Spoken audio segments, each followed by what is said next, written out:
Hüccət Əbrahimi.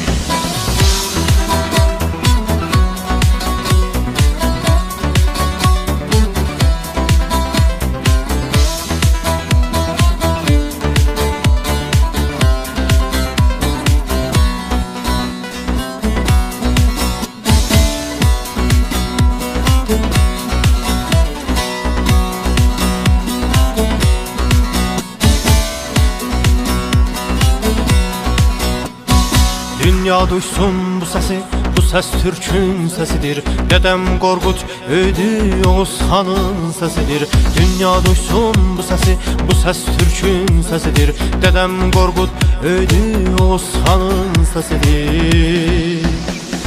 Bu ses Azərbaycanın ulu erkin sesidir. Tumrus anamdır mənim Təbrizimin sesidir. Bu ses Azərbaycanın ulu erkin sesidir.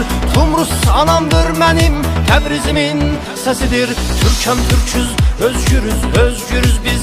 Hey hey, Türkəm Türküz, özgürüz, özgürüz biz. Hey hey, Türkəm Türküz, özgürüz, özgürüz biz. Hey hey, Türkəm Türküz, özgürüz, özgürüz biz. Hey hey.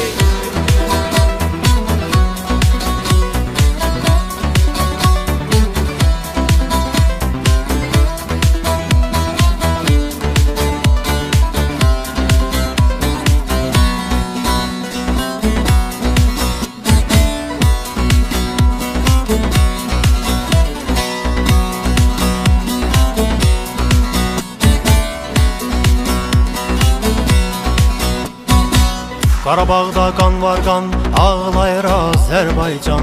Qarabağda qaralar bağlayır Azərbaycan.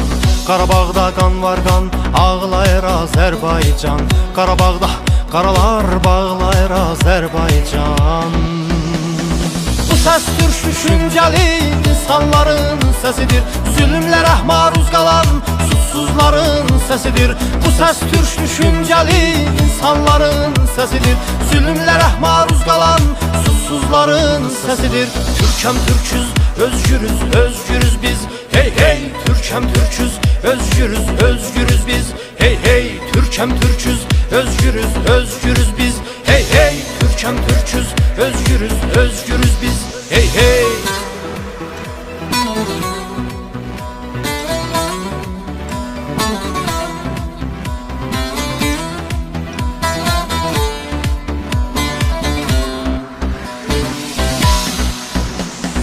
Türkəm Türküz, özgürüz, özgürüz biz.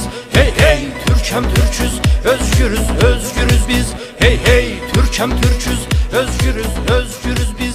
Hey hey, Türkəm Türküz, özgürüz, özgürüz.